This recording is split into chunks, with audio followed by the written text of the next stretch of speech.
Bismillahir Rahmanir Rahim. Assalamu alaikum and welcome to this session. In this session, we are going to focus on the case of multi-server queuing systems, in which we have a common queue and customers come to it, and then if the queue is empty, they would go to the server straight away. But if the servers are busy, then they would wait in the queue and they would be then dispatched into one of the available multiple servers. So this is the generalization of the single server queuing systems that we studied in the last session. So in this session, I'm going to initially talk about the case of infinite server, multiple server queuing system. So while it sounds exotic that we have infinite servers, this is really the case where every incoming customer has a server available to service it. And we will see that whenever we have situations where we can model the pattern of arrival of customers and the fact that there are ready servers available, we can actually approximate using the infinite server model. And the infinite server model is a very good approximation in such cases. The benefit of using this model is that it is very easy to work with. It has very clean results, and it serves the purpose of acting as a model in such scenarios. In general cases, we would only have finite number of servers. So we will also consider the case of MMC queuing systems, in which we only have C number of servers, where C is a finite number. And as for the infinite server case, for this case as well, we'll be assuming Poisson arrivals and exponential service distributions. So after this, we'd be talking about the practical case in which our queuing system only has finite number of buffers. So all practical queuing systems, they are limited in the sense that they cannot have infinite number of buffers, where buffers refer to the waiting space for the customers that are queued as well as the customer that is getting service. In all real-life queuing systems, we only have finite buffers. So we'd be studying two cases where we have only finite buffers. The first case is known as the MMCC queuing system, in which we have C number of servers and also C number of buffers. So this system then is known as a loss system, in which if a customer arrives and if all the servers are busy, then this customer would be lost. This is in contrast to the earlier systems. When we have infinite number of servers, such a system is known as a delay system, because there is only the service delay element here, and there would be no queuing delay. Because you have infinite number of servers, every time a customer arrives, we have an available server, and because of that, we don't have to worry about the issue of queuing, which is a function of the load. So irrespective of the load, you would always have the same delay, and because of this reason, infinite servers are known as delay centers. The case where we have finite number of servers, the case of MMC, that system is known as a queuing center or a queuing system, because now we do not only have the service delay, but also the queuing delay, because if we have more number of customers in the system than there are servers, then some of them have to queue up and wait for their turn at the service. So accordingly, such a system is known as a queuing system or a queuing center. So these terminologies would actually be used when we continue our discussion into analysis of queuing systems, and then the case where we are connecting multiple queuing systems together to form queuing networks.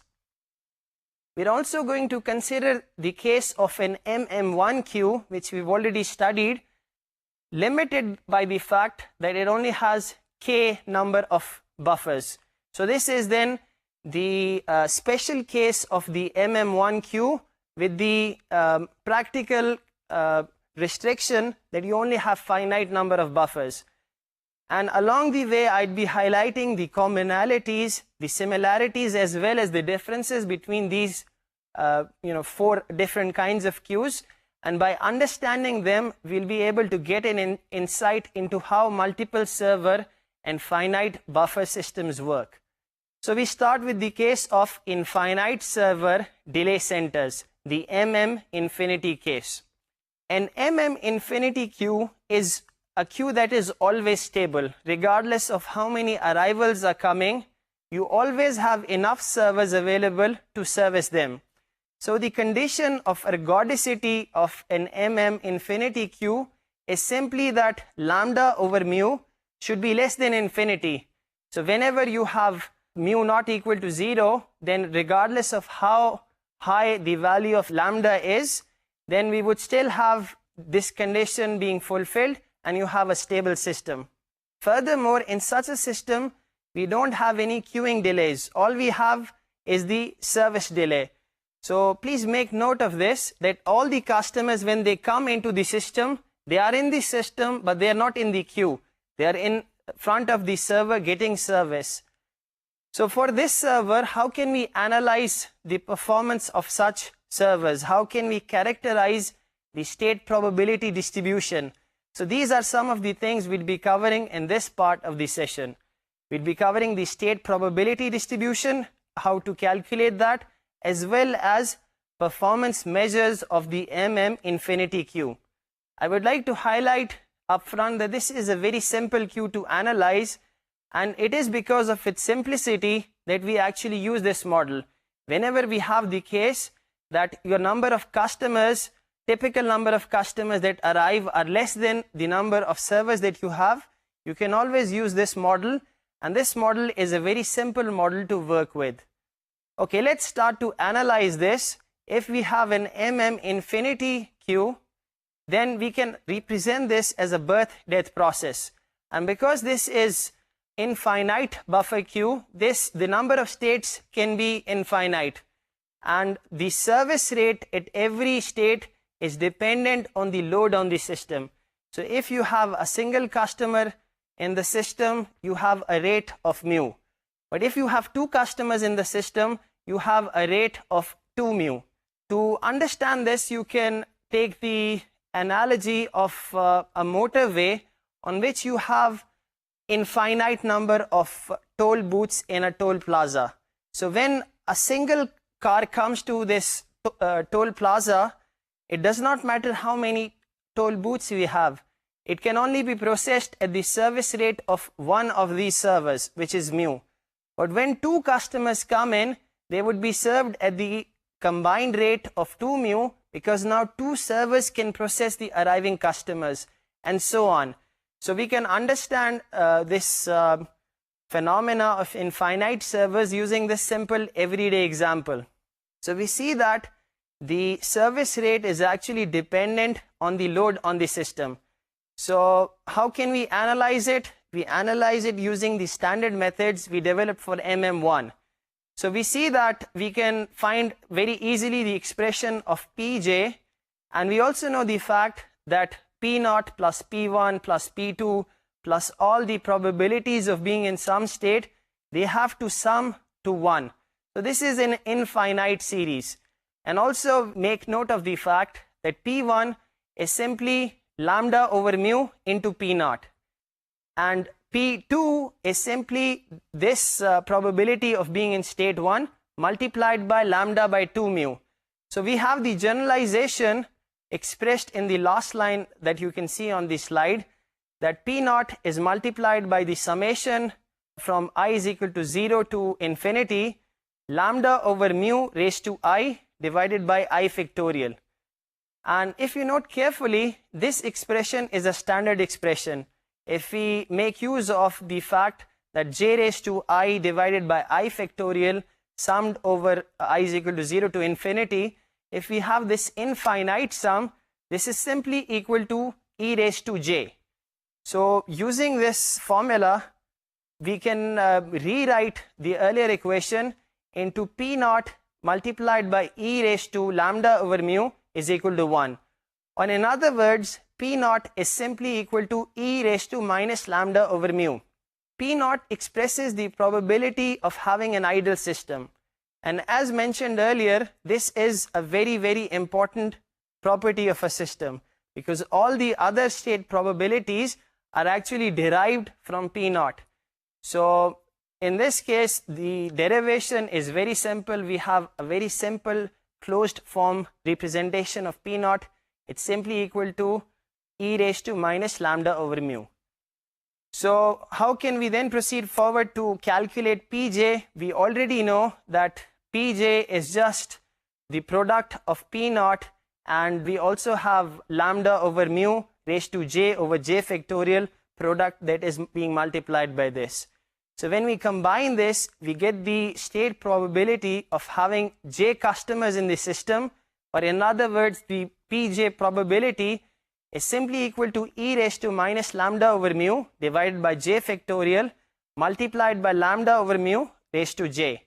And if you just ponder on this just a little while, it would be very easy for you to determine that this is in fact the formula of Poisson distribution. So when we have infinity q, our state probabilities are very simply Poisson distributed. So how easy can it be? So infinity is very easily analyzed, and the Pj is represented by a Poisson distribution with parameter lambda over mu. So from this analysis, we can then calculate the performance measures of infinity. The number of customers in the system that we expect to have is simply lambda over mu, because there is no one waiting in the system, there is no queuing. The waiting is only for the service, so the number of customers we expect to see is just lambda over mu. And the expected number of customers being serviced is still the same, because every customer that is in the system is getting serviced. There is no one getting queued. So because of that, the expected value of nq is 0, and the expected waiting time is also 0, because there is no waiting involved in an infinity queue. Lastly, the expected time of having service is just 1 over mu, where mu is the service rate, and the expected time of getting a response is also 1 over mu, because in the usual case, expected value of r is equal to expected value of s plus expected value of w.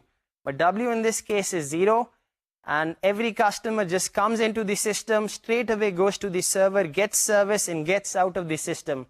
So it's very straightforward that E, expected value of R, should be equal to 1 over mu. We can now have a look at an example that demonstrates the Poisson distributed nature of the state probabilities of an infinity system. We assume the parameters of lambda is equal to 5 and mu is equal to 1. So if this was an one system, this system would have been unstable, because the arrival rate is more than the service rate. But because we have an infinity system, the condition now is only that lambda over mu should be less than infinity, which is the case. So this system is a stable system, and furthermore, the state probabilities are just the standard Poisson distribution with parameter lambda over mu. So if you know a Poisson distribution with parameter of 5, that is exactly the same as the state probabilities of an infinity q with lambda over mu is equal to 5. Let's have a look. We can see that the state probabilities are shown on the graph, and also the formulas of P naught and Pj is also shown.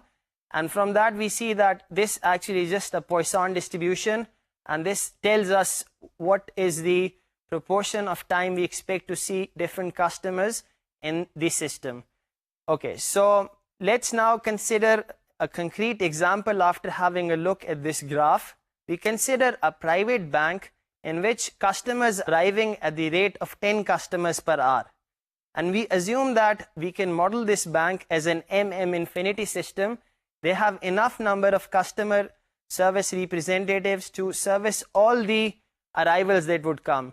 And on average, the service time is exponentially distributed with an average of 20 minutes. So on average, the customer service representative would take 20 minutes to service the customer. So from this, we can determine the service rate to be 3 customers per hour. And from here, we know the ratio of lambda over mu. It's simply equal to 10 over 3.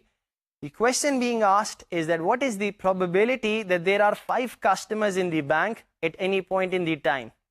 So we are essentially asked for calculating P of 5. We know the formula of Pj that is shown on the slide. We just plug in the values and we get the value of 0.122. So approximately 12% of the time we would expect to see 5 customers in the bank, but none of these customers would be queued because we have infinite number of servers theoretically. In this example, practically speaking, we have enough number of customer service representatives to actually justify the approximation of infinite servers. So finally, for this session, let me then summarize this. The summary of the performance measures is tabulated in this form. You can see that on this slide, and you can refer to this at your own convenience afterwards by looking at the PowerPoint slides. Let's now move ahead and talk of the case where we do not have infinite number of servers, we only have a finite number of servers. So this finite number of servers is represented by the number C, where it tells us that these are the number of servers we have in the system that is being fed by a single queue. So for this, the things that we shall be considering are how to determine the state probability distribution, what is the benefit of having a multiple server queue over having a single server queue, and then one important parameter of an MMC queue is what is the queuing probability, because unlike the MM infinity queue, in MMC queue you would have queuing subject to the condition that many number of customers arrive at the same time. More number of customers are in the system than there are servers available, and then you would have queuing where the customers would queue up waiting for their turn at service. So we see how we can determine the queuing probability. And lastly, I'm going to give an example of how we can compare various alternatives and determine how they would perform taking guidance from queuing theory. In particular, we're going to address the question that if you have 2 servers, is it better to feed them through a single common queue or to have separate queues for them? And also we're going to study the case that is it better to have 2 servers of nominal capacity or a single server of twice the capacity, the service capacity. So we'll be answering these questions. Let's start by talking firstly about the state probabilities. If we want to determine the state probability distribution, we follow the same method of first of all representing the MMC queue as a birth-death process. So that is shown on the slide now. You see that like the MM infinity queue, the service rate are load dependent. So the service rate from state 1 is equal to mu, and the service rate from state 2 is equal to 2 mu. And this thing is going to continue until you reach the number of servers in the system. And beyond that, you would only have C mu as the rate, because that then is the limit. You cannot have more number of servers in action than there are servers available. So in summary, mu of k, where k is the state, is equal to k mu when k is from 0 to C. But when we have the k value more than C or equal to C, then the value of the service rate is simply equal to C mu. That can be easily seen from the slide. The arrival rate is consistent for all the states. It's only the service rates that are changing. So I make a note of the fact that in an MMC queue, we may have more arrivals than we have the service rate of a single server. So lambda may be greater than mu. And the reason for that is that we have multiple servers here. So when do we know that the system is stable, and how can we know that the system is now going to become unstable?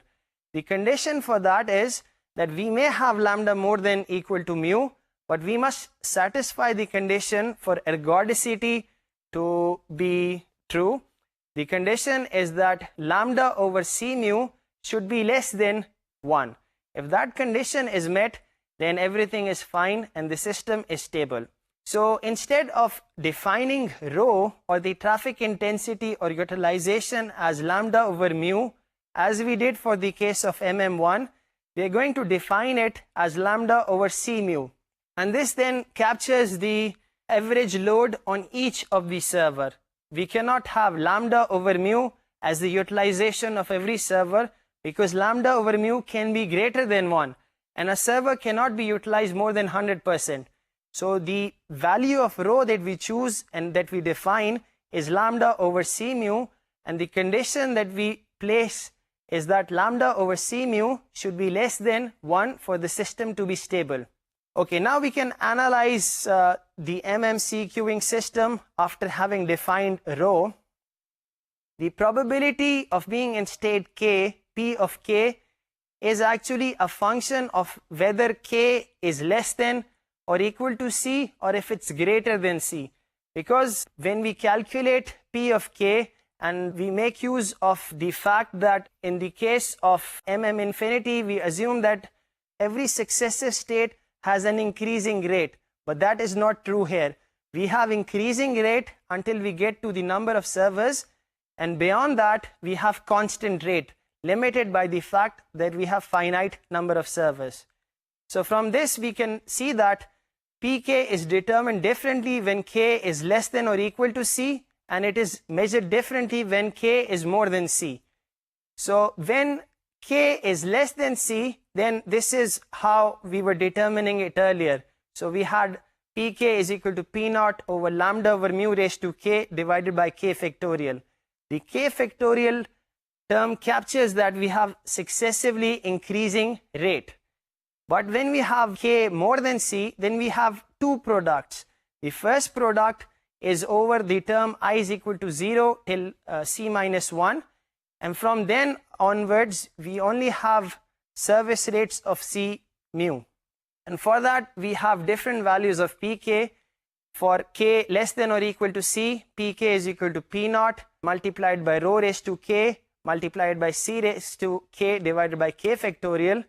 The only difference when we have K more than or equal to C is that in the last term we have a difference. Instead of having C raised to K factorial, we have C raised to C over C factorial. So this is the difference, and from here we make use of the fact that the summation of rho raised to K, the infinite summation from K is equal to 0 to infinity, is simply equal to rho raised to C over 1 minus rho. This infinite summation is going till infinity, but it is starting from K is equal to C, and because of that we have the term rho raised to C in the numerator. Making use of this fact, along with the fact that P naught plus P1 plus P2 all the way till infinity is equal to 1, we get the formula for P naught.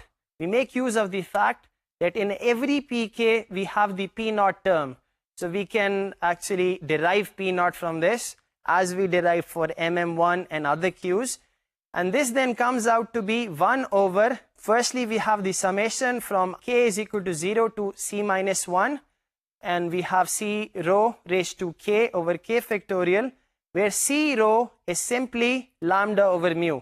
So instead of, because we've changed the notation of rho, we now define it to be lambda over C mu. C rho is simply lambda over mu. The other term is the using the infinite geometric series, we have a closed form expression.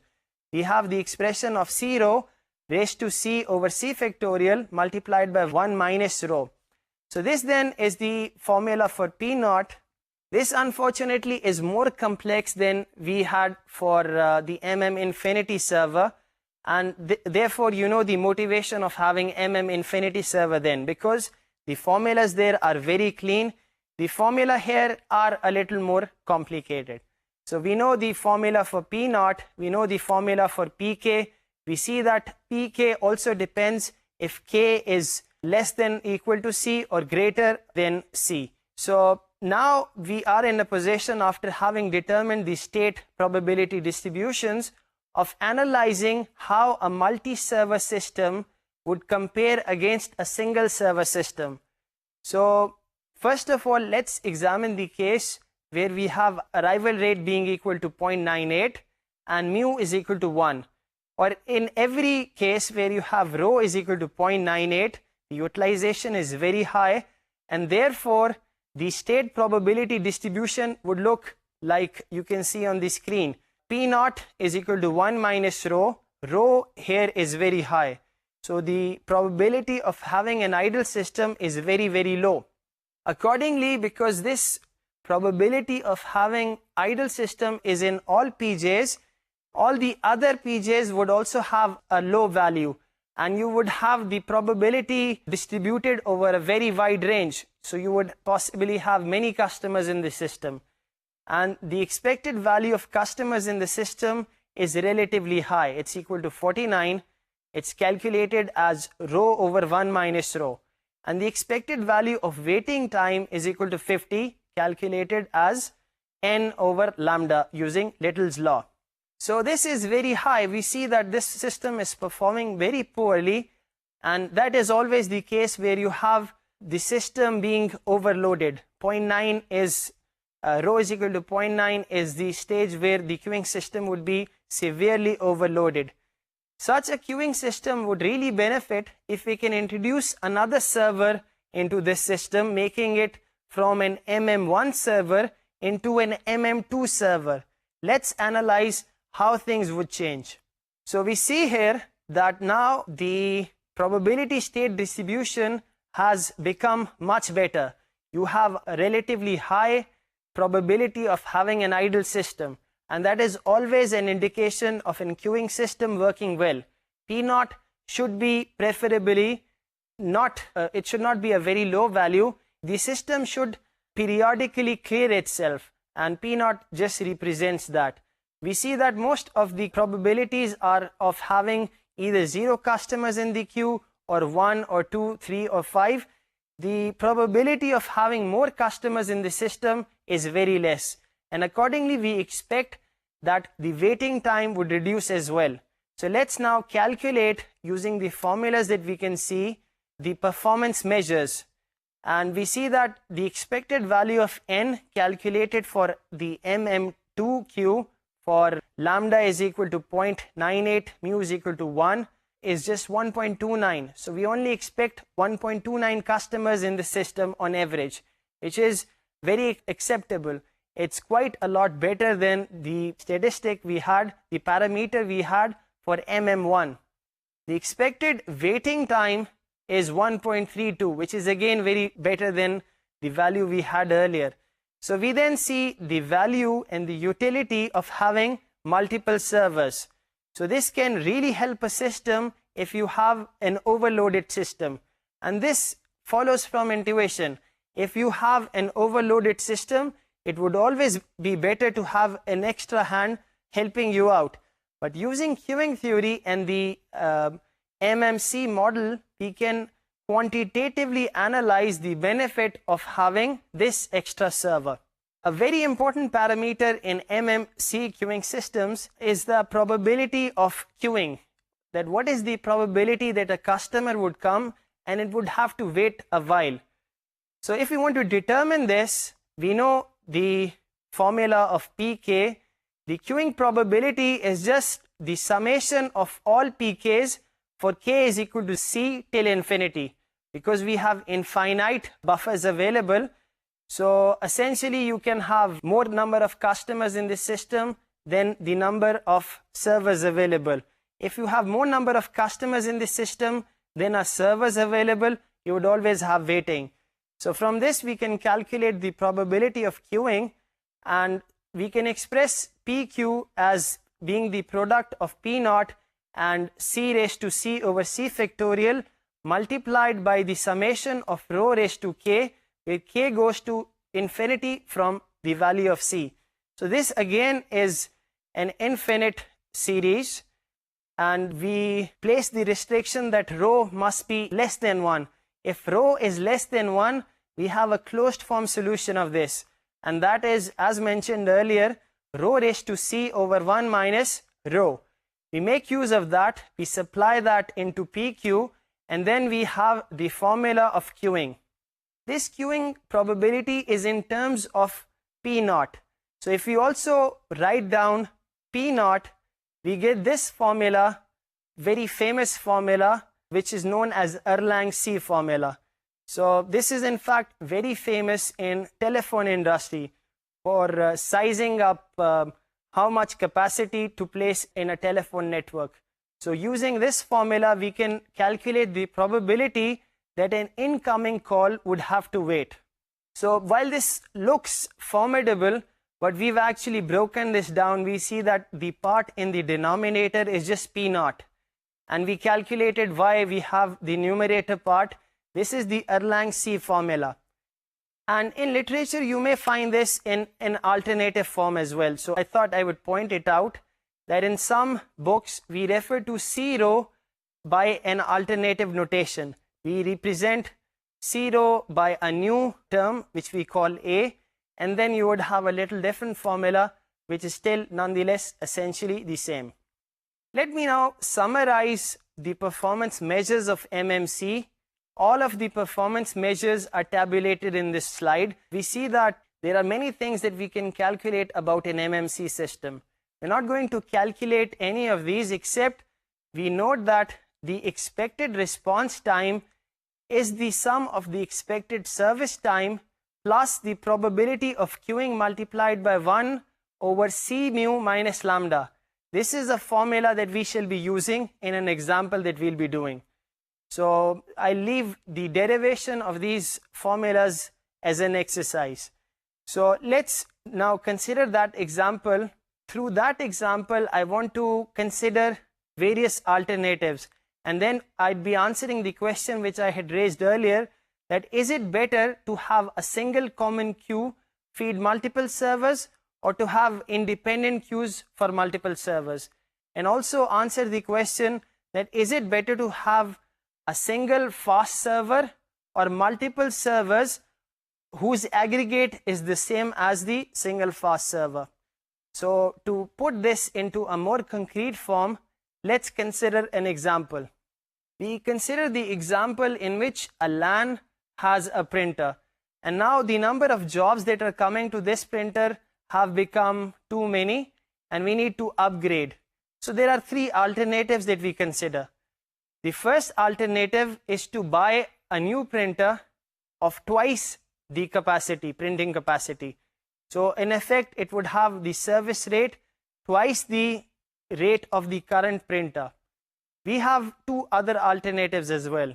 The second alternative is that instead of buying a new printer which is twice the service capacity of the current printer, we just buy another printer which is identical to the current printer and we use it in parallel. The only restriction is that instead of having all the users come in to any one of these printers, we first of all divide the overall users into two groups such that the average arrival to each one of the printers is lambda by 2, where lambda is the complete number of printing jobs that we consider for all of these scenarios. The last scenario is that we have two printers, but now we are not dividing the number of users into two groups. We're not making independent queues. We have a single common queue and all the printing jobs come to this queue, and then whichever printer is available, the job is sent to that printer. Let us analyze these alternatives, and from this analysis we would find the answer to all the questions we raised.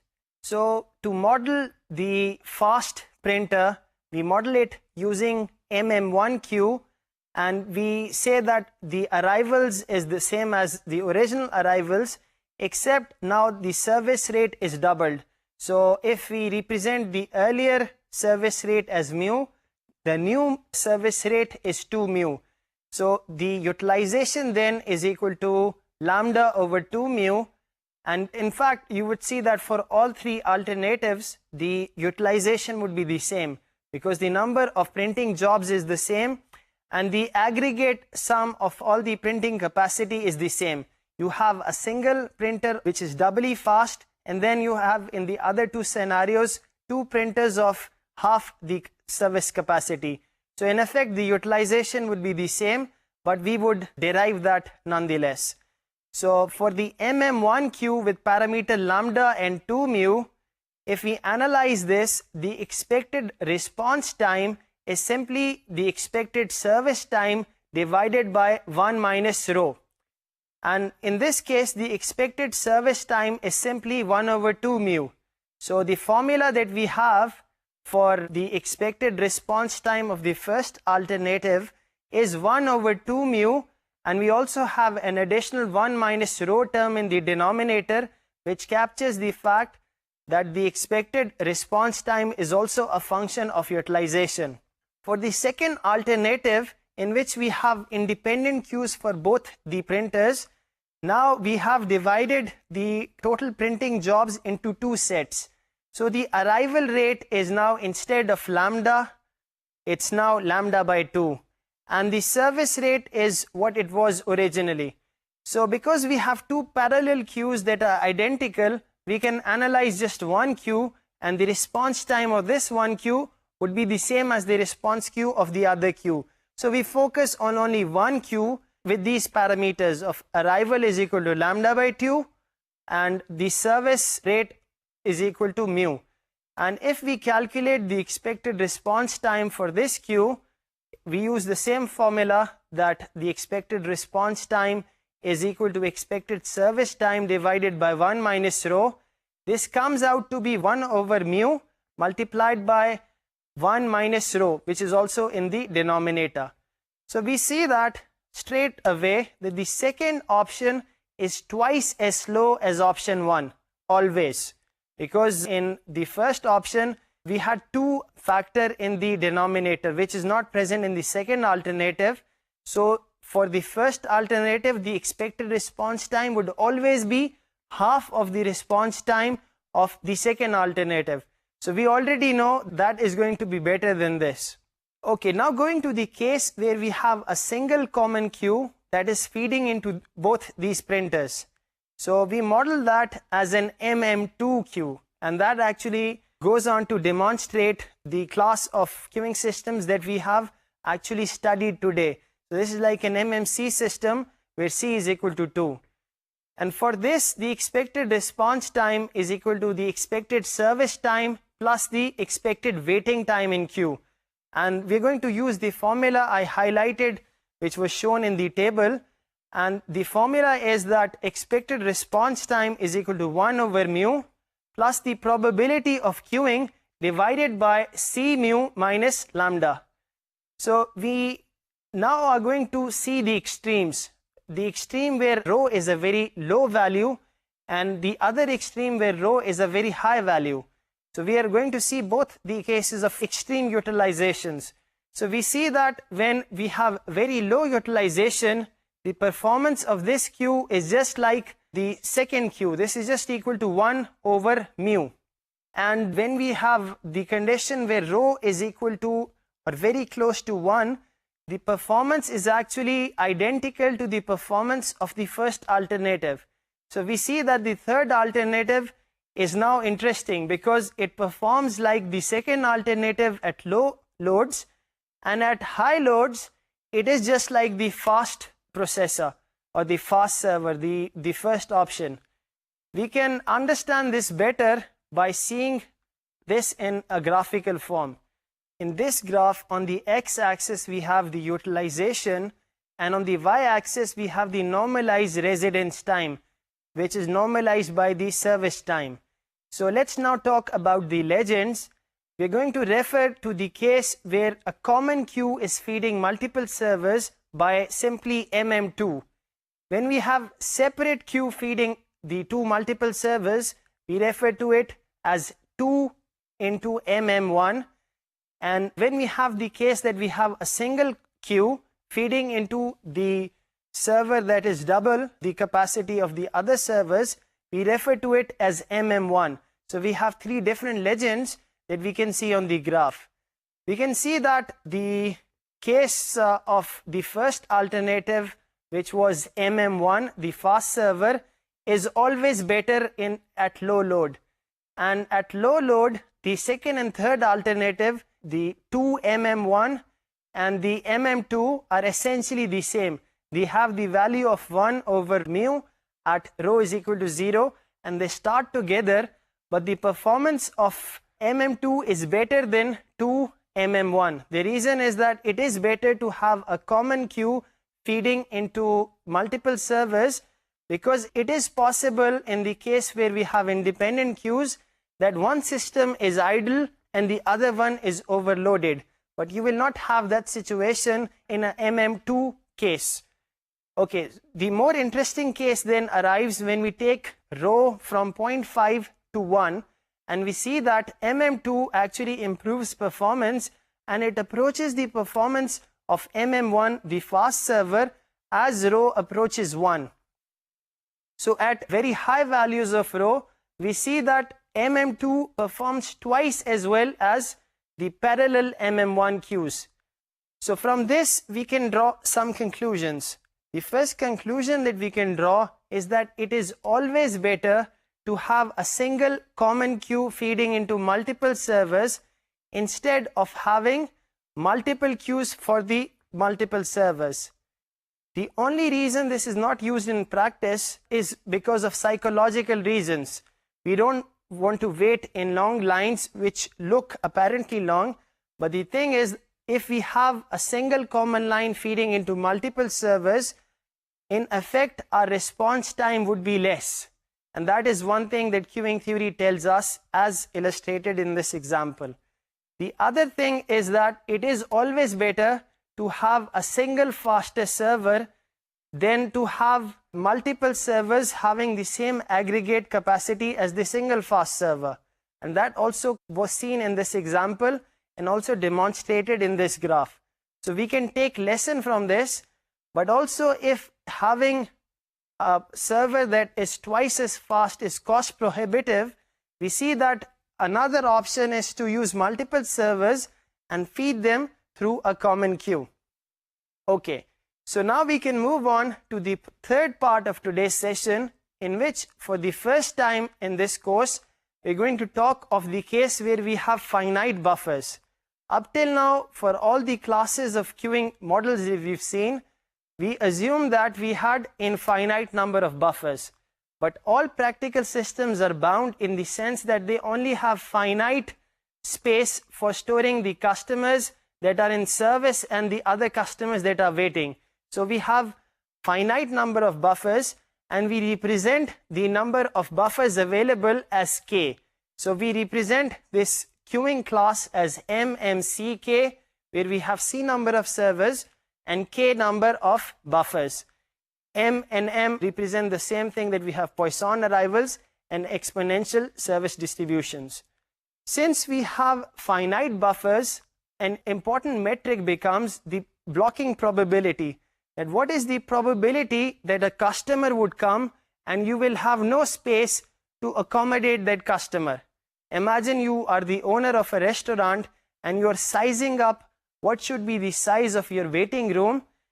Waiting room cannot be infinite sized. So accordingly, you have to decide on some value and you want to know the probability that someone would come and that customer would be lost, because that customer will not be able to enter into your system. So this is one thing that we'd be doing in this part of today's session. Also the standard part of calculating the state probability distribution. So firstly, we're going to see a special case of MMCK, where capital K, the number of buffers, is equal to the number of servers. This is known as a loss system. And in such a system, if a customer arrives and no server is available, there is no waiting space. It would be lost. So a customer, when it arrives, when there is space available, only that customer would be served and all other customers would be lost. In an earlier session where I gave the example of sizing up of how many trunk lines we require, that is an example of a loss system, because if a call arrives and no trunk line is available, that call would be lost. If a trunk line is available, then service would be taken from that trunk line.